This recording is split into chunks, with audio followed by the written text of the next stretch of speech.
قال المؤلف رحمه الله, said the author, may Allah have mercy upon him,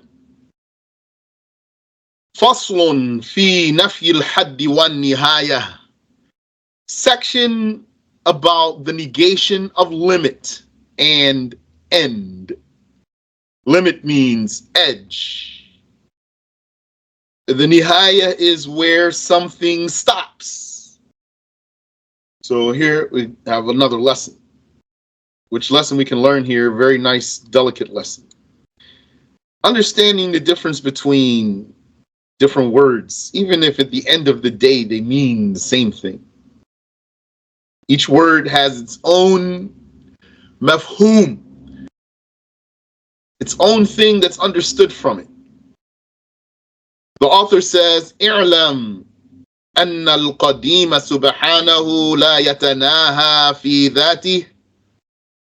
Know that the eternal, the glorified, does not come to an end in his self. لا يتناهى. He doesn't have a nihaya, an end. في ذاته, in himself. على معنى نفي الجهة والحد عنه. And what this means is the negation of direction and limit from him. ولا يتناهى في وجوده. Nor does he have an end in his existence. So first he said, he doesn't have an end in his self or his being. That's one thing. Another thing he's saying is he doesn't have an end in his existence or to his existence or pertaining to his existence. A nihaya. على معنى نفي الأولية عنه. And the meaning here is the negation of having a beginning, the negation of starting from him. فَإِنَّهُ أَزَلِيٌّ أَبَدِيٌّ صَمَدِي. For indeed, he is beginningless, endless, and absolutely independent. Subhanallah wa bihamdi. What did As-Sanusi say about the attribute of independence? He said, that is the meaning of godhood. The attribute of independence. فَإِنَّهُ أَزَلِيٌّ أَبَدِيٌّ صَمَدِي. Indeed, he is eternal, yani beginningless, endless, and absolutely independent. وَكَذَلِكَ صِفَاتُ ذَاتِهِ. And likewise, the attributes of his self. لا تتناهى في ذاتها ووجودها ومتعلقاتها إن كان لها تعلق. Meaning, we say the same thing about the attributes. We say they do not end in themselves, nor in their existence, nor in their pertinence, if they have a pertinence, if they are amongst the attributes that have a pertinence. So he's going to explain. وَمَعْنَا قَوْلِنَا لَا تَتَنَاهَى فِي الذَّاتِ. And what we mean by saying those attributes don't have an end in themselves is قِيَامُهَا بِذَاتٍ لَا نِهَايَةَ لَهُ. That they exist by a self that has no end. They exist by an endless self. وَلَا حَدَّ وَلَا مُنْقَطِعَ وَلَا حَيْث. They exist by a self that has no end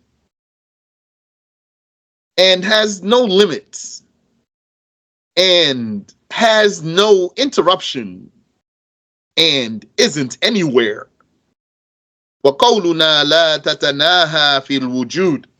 And when we say those attributes do not have an end in their existence, إِشَارَةٌ إِلَى أَزَلِيَّتِهَا, that's pointing to their eternality, their beginninglessness. وَوُجُوبِ بَقَائِهَا, and the necessity of their everlastingness. وَأَنَّهَا مُتَعَلِّقَةٌ بِمَا لَا يَتَنَاهَا, and that they pertain to what does not end. كالمعلومات والمقدورات والمخبرات. Like what? What do the attributes pertain to that don't end or doesn't end? Like the known things. Allah knows the endless known things or known matters. And the maqdurat, the controlled things. Allah has power over anything possible. So there's no limit to the pertinence of his attribute of power. And al-mukhbarat, the told. What is told about? And that is also endless, because the speech of Allah is endless.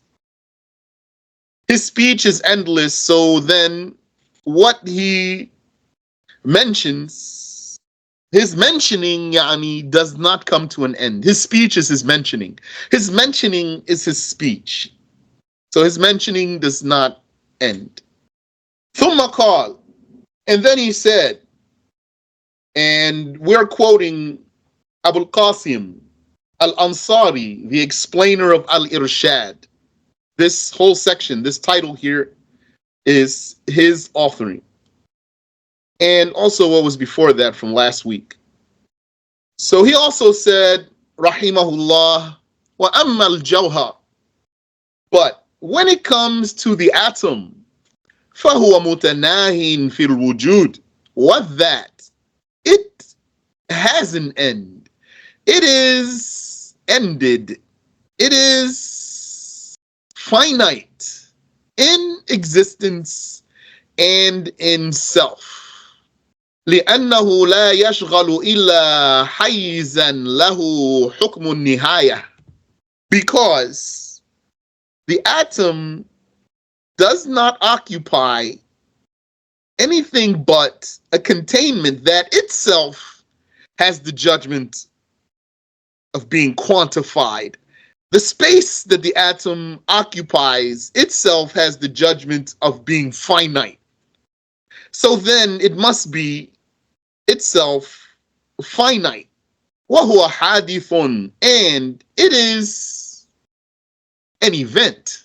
It is the atom is something that it happened. It is something that happened. That means wasn't existing before. And then it came into being. Lahu muftatah. It has a commencement. It has a start for its existence. Wa yajuzu adamuh, and it's valid to vanish into nothingness. He didn't say necessary. It's valid that an atom would vanish into nothingness. It's necessary that it has a beginning, and it's valid that it would have an end. Not necessary though, because everlasting creations are not impossible. Only beginningless creations are impossible. A beginningless chain is impossible, but to continually add links to a previously commenced chain, a chain that has a first link, to continually add links is not impossible. وَالْعَرَضُ مُتَنَاهٍ فِي الذَّاتِ, and also the property. You know what that means in our science here of monotheism. And the property, it is finite. فِي الذَّاتِ, in itself. من حيث الحكم على معنى أنه لا ينبسط على محلين. According to the meaning of the property not spreading to two independent spots. The property does not spread to two independent spots. Now, an easy example of that is for me to say to you, your color, for example, won't leave you and then go to your pencil, because it can't even exist without a body. It doesn't have an independent existence. The color is not itself made of atoms so that it takes up some space alone. The color is just one example. The motion also.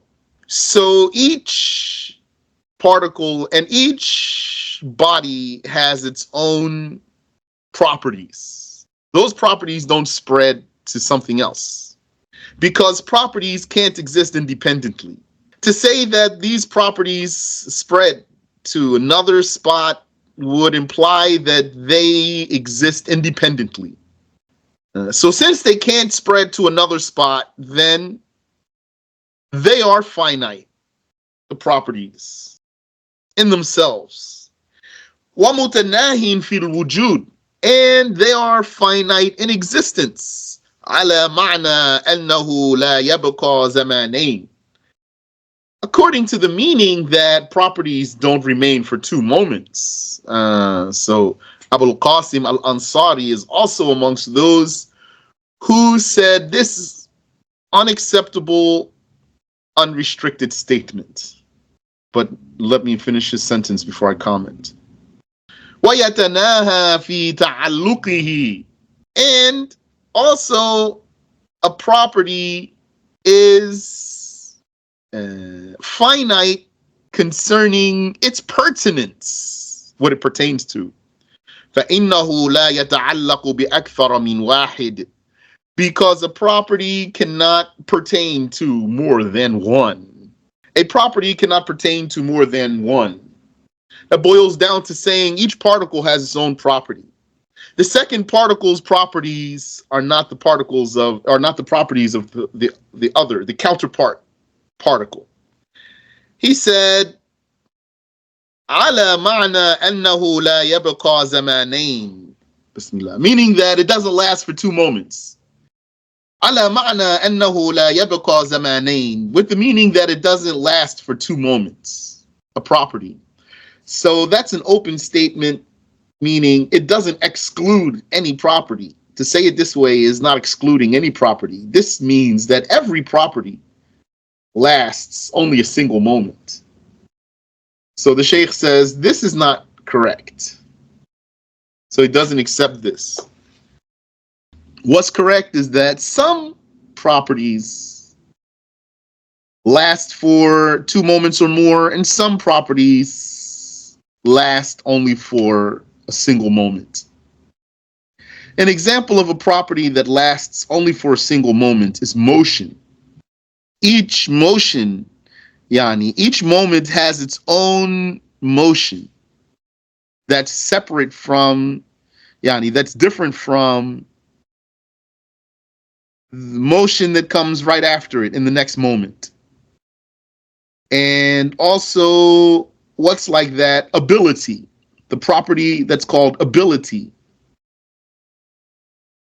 Ability is the type of property that lasts for only a moment. Each moment of ability, each moment has its own ability. Not the same ability as the previous moment. And an example of a property that does remain for 2 moments or more is knowledge. And also color. So the open statement is not acceptable. Amma al-mujassima. Now, as for the anthropomorphists, فَإِنَّهُمْ أَثْبَتُوا لِلْقَدِيمِ سُبْحَانَهُ الْحَدَّ وَالنِّهَايَةِ. They have indeed confirmed for the eternal, the glorified, a limit and an end. فمنهم من أثبت له النهايات من 6 جهات. Some of them have confirmed for him limits from, or ends from 6 directions. ومنهم من أثبتها من جهة واحدة. And some of them, people who are just as silly or more silly, have confirmed for him an end from one direction only. There's 6 directions. So they said only one of them he has a limit. وهي جهة تحت. According to them, that's underneath. This is the direction that God has according to them. The only direction that he has for himself is underneath. وَالْعِيَاذُ بِاللَّهِ تَعَالَى. That's blasphemy. وَمِنْهُمْ مَنْ لَا يُطْلِقُ عَلَيْهِ النِّهَايَةِ. And some of them, they don't use the word end for him. But what he's saying is, but they believe in it though. وَاخْتَلَفُوا فِي لَفْظِ الْمَحْدُودِ. So they're not going to say he has nihaya, end, but they differed about the word mahdud, limited. فَمِنْهُمْ مَنْ أَثْبَتَهُ. Some of them confirmed it. They said not having an end, but he's limited. وَمِنْهُمْ مَنْ مَنَعَهُ. And some of them refused it. وَأَثْبَتَ الْحَدِّ. They refused to call him mahdud, but they still confirmed that he has limit. They're just not going to call him limited.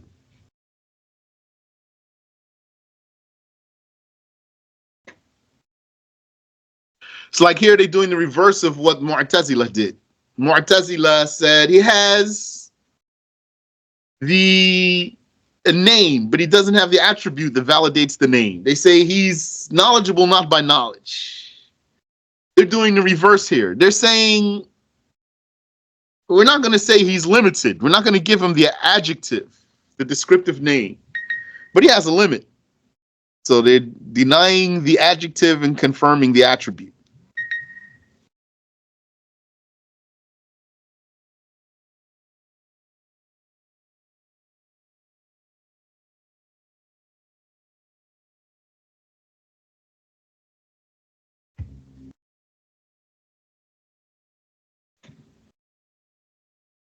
وقد بينا أن إثبات النهاية من جهات واحدة توجب إثباتها من جميع الجهات. And we have clarified that the confirmation of an end from one direction dictates confirming it from all directions. So saying he has only an underneath, it still means he has a top and a right and a left and a front and a back. That's how stupid they are. وَلِأَنَّ النِّهَايَةَ وَالِانْقِطَاعَ مِنَ الْجِهَةِ الْوَاحِدَةِ تَقْدَحُ فِي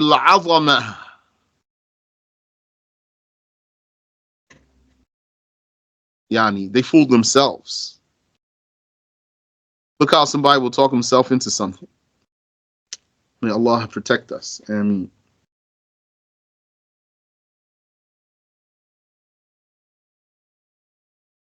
And because an end and an interruption from one direction, an end and an interruption from one direction, it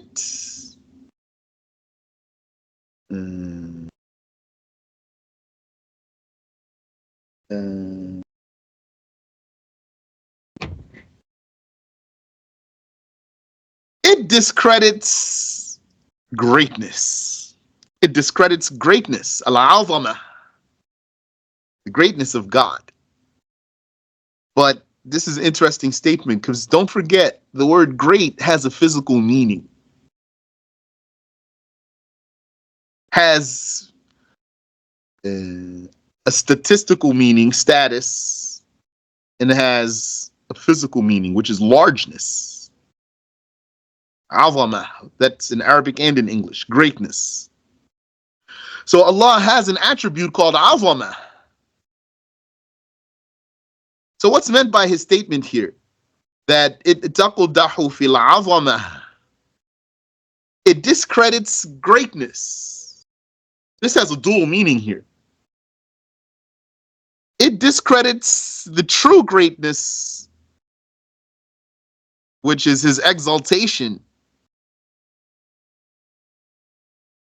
And it discredits even a physical greatness, because no matter how big he would be, since he has a limit, he's smaller than he could be. So you won't be able to avoid confirming smallness for the Creator to some degree, as long as you confirm for him any end or edge or limit. Even the Arsh, which is the largest creation of Allah, had Allah willed, it could be larger.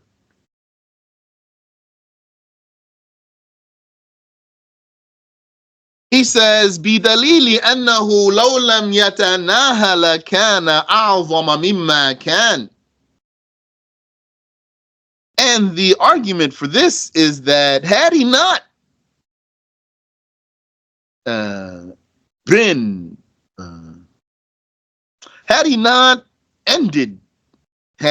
ended, then he would have been greater than he was.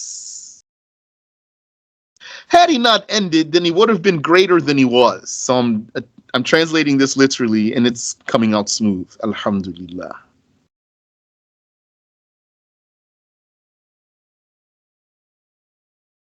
فَلَمَّا تَنَاهَا فَقَدْ صَغُرَ. So once it was that he had an end, then he was miniaturized, minimalized. He was minimalized. وَيَجِبُ نَفْيُ الصِّغَرِ عَنْهُ. And it is necessary to negate smallness or miniaturization or minimalization from God. كما وجب إثبات العظمة له. Just as it is necessary to confirm greatness for him. But of course, it's the greatness of exaltation, not greatness of size.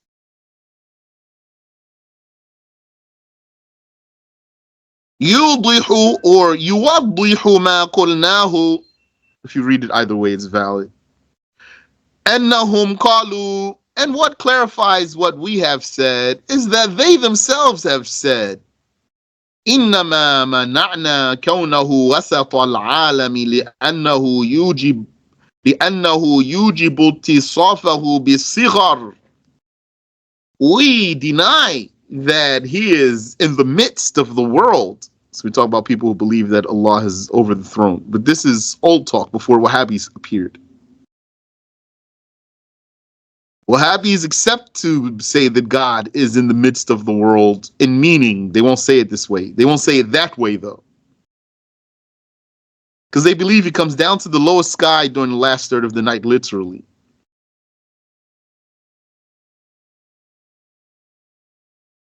So that means he would be in the midst of the world. But Abul Qasim al-Ansari says, he reports about some of those people, either at his time or before his time, that they themselves said, Mana'na kawnahu wasat al-alam. We have denied his being in the middle of the world. لِأَنَّهُ يُوجِبُ اتصافه بِصِغَرٍ. Because this would dictate attributing to him smallness,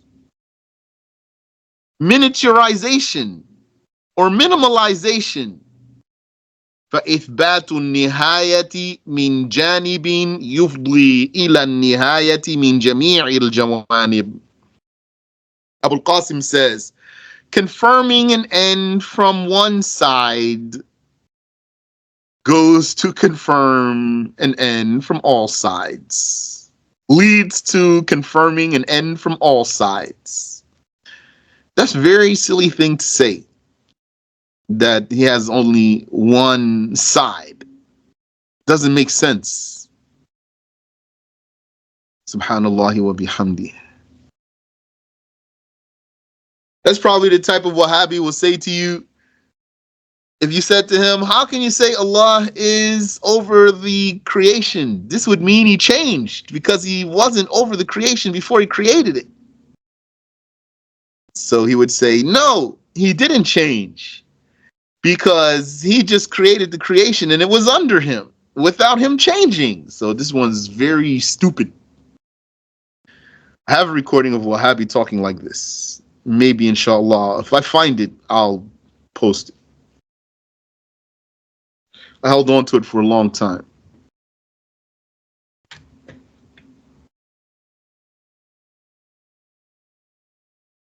I know why. Because we got to shouting. So I didn't like how the conversation came out. This guy was not listening. Anyway. فقد تحقق إذن بنفي النهاية والحد عنه استحالة الاتصال والانفصال والمحاذاة عليه. It is therefore verified that the negation of end and limit from him, yani, it is confirmed then by the negation of end and limit from him. What's confirmed by that? The impossibility of connection and disconnection and parallelism or counterposition. The impossibility of any of that being attributed to God. لاستحالة الحجمية, because of the impossibility of God being voluminous. وَالْجُثَّةِ عَلَيْهِ, and because of the impossibility of God being, of God having a person. بَلْ هُوَ عَظِيمُ الذَّاتِ, rather, he is the one with the great self. لِانْتِفَاءِ النِّهَايَاتِ وَالصِّغَرِ عَنْهِ, because of the negation of ends and smallness from him. So he's great because he doesn't have an end and he's not small. لا لجسامة, he's not great because of having hugeness of body. ولا لصورة وشبح, and not because of having some appearance or having a silhouette or something like this. فصل في معنى العظمة والعلو والكبرياء والفوقية. So Abu Qasim goes on. Section about the meaning of greatness and highness and awesomeness and highness or aboveness. أجمع المسلمون على أن الله تعالى عظيم. The Muslims have agreed that God, exalted is He, is great. وأعظم من كل عظيم, and He is greater than any great one. Then He is greater than anyone else who has greatness. ومعنى العظمة, and the meaning of greatness, والعلو, and highness, والعزة, and glory, والرفعة, and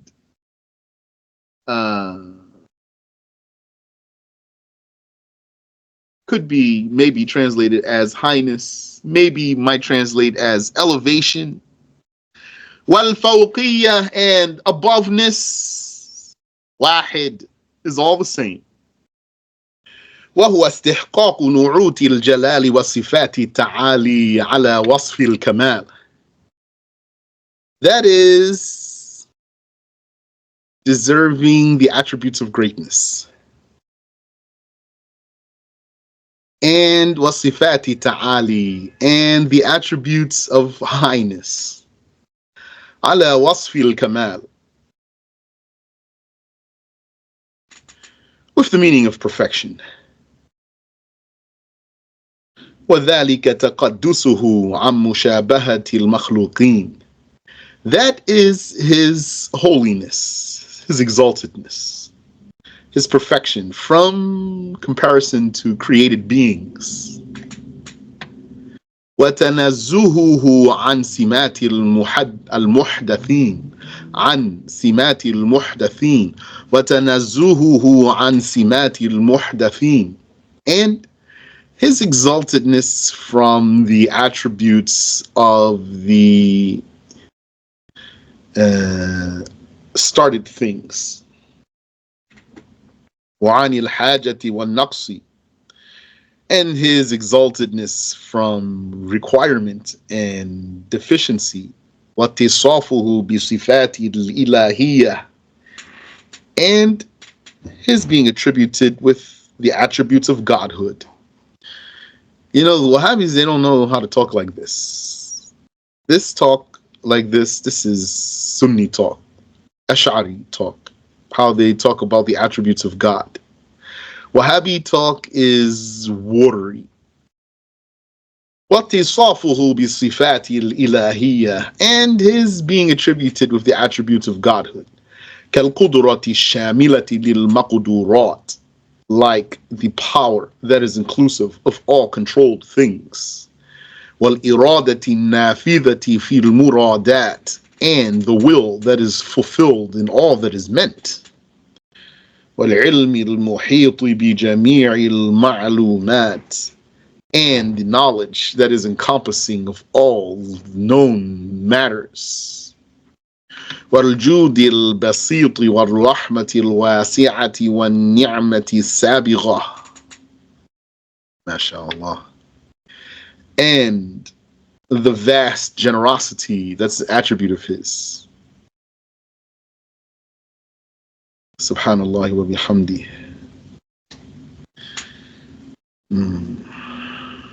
MashaAllah, MashaAllah, MashaAllah. Maybe I didn't understand this before. He says, and the vast generosity and the vast, or wide if you accept, mercy, and the, he says, وَالنِّعْمَةِ السَّابِغَةِ,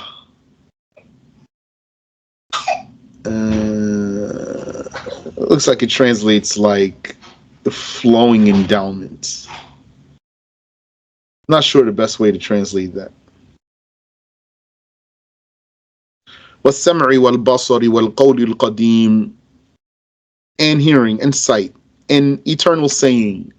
وَالطَّوْلِ الْعَمِيمِ,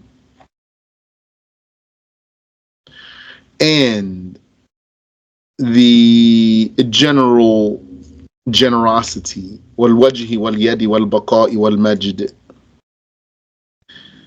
and the wajh, and the yad, and the everlastingness, and the nobility. Okay. This is very nice paragraph here. Subhanallah. This paragraph here, as if it's the first time I read it, and I read it a number of times. I translated this paragraph.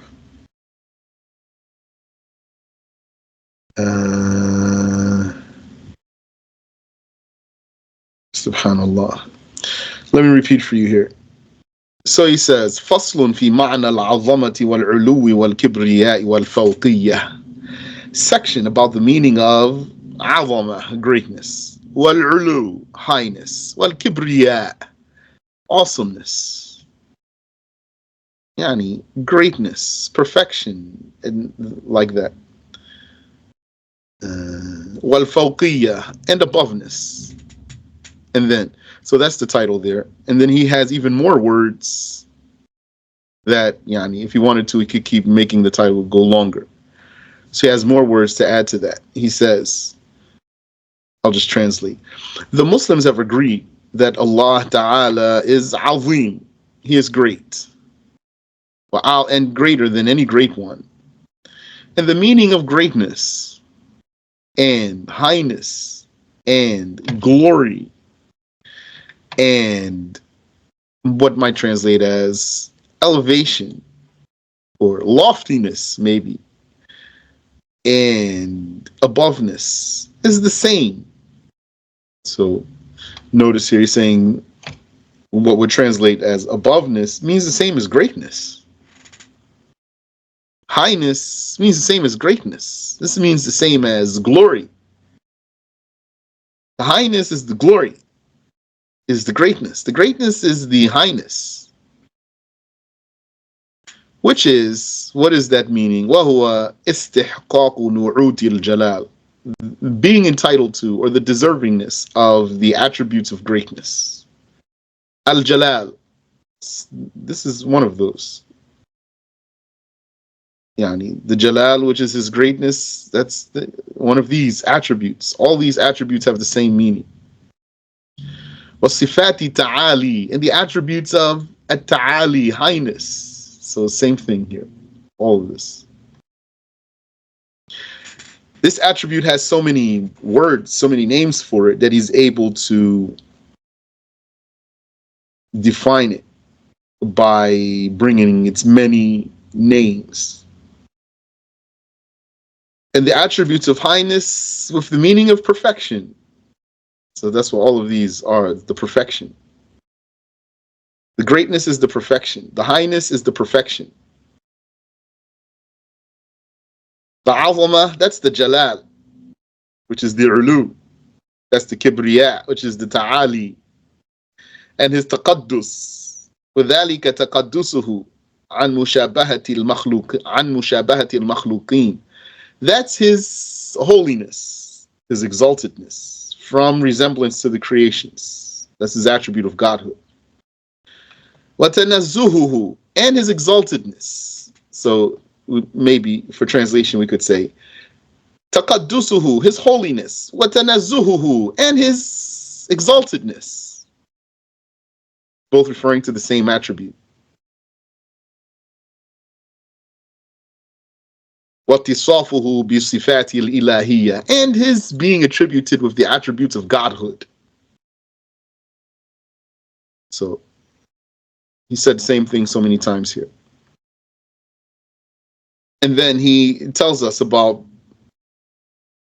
some of the attributes of godhood. كَالْقُدْرَةِ الشَّامِلَةِ لِلْمَقْدُورَاتِ, like the inclusive power over all subjects, over everything possible. He says over every controlled thing. Even broader words, over anything possible. That's what he means really here. Because what he's saying is something that's not limited. He has a power that's not limited. So that is his power to create anything possible. And his will that is fulfilled in all, in everything meant. So he means here to refer to the generality of the attribute, of the pertinence of the attribute. The power, its pertinence is general, is inclusive, shamil, inclusive. And the will, its pertinence is inclusive. It is fulfilled in everything meant. وَالْعِلْمِ الْمُحِيطِ بِجَمِيعِ الْمَعْلُومَاتِ, and the knowledge that is inclusive of all known things. Yani the knowledge that its pertinence is unlimited. And then he mentioned another attribute with its unlimited pertinence. That's what's touched me today. وَالْجُودِ الْبَسِيطِ, and his extensive generosity. وَالرَّحْمَةِ الْوَاسِعَةِ, and his vast mercy. Now I don't have a lot of words for these ones here. Do they mean the same to him? He's using different words for the same thing like he did up top? when he says al-jud al-basit wal-rahmat al-wasi'ah wal-ni'mati sabighah. Because in my mind, those mean same thing at the end. I don't have any commentary there. And his hearing, and his sight, wal-qawli al-qadim, and his eternal saying. He means al-kalam, qawluhu kalamuhu. His qawl, his saying, is his kalam, his speech, which is dhikruhu, which is his mentioning, his eternal speech. Wa-tawlu al-amim, and his vast generosity. Yani, that, what I understand, what he's saying here, the meaning that I understand from that is like what he said a few words back. وَالْجُودِ الْبَسِيطِ وَالرَّحْمَةِ الْوَاسِعَةِ وَالنِّعْمَةِ السَّابِغَةِ وَالطَّوْلِ الْعَمِيمِ. But he put something in between. وَالسَّمْعِ وَالْبَصَرِ وَالْقَوْلِ الْقَدِيمِ.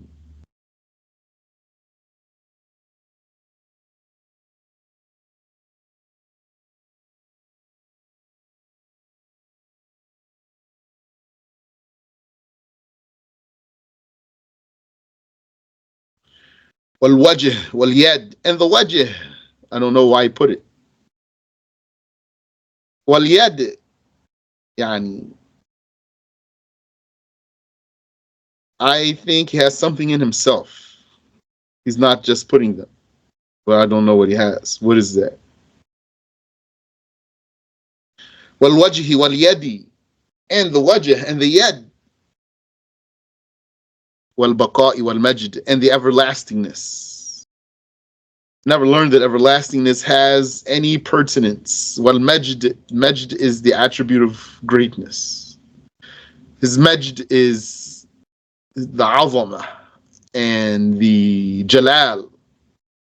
Subhanallah wa bihamdi. Wallahu a'lam. Let's stop there. Any question? And that's the end of that section. Now we're back to the metin. قال المؤلف رحمه الله. Then we'll see what he has next week if Allah Ta'ala enables us.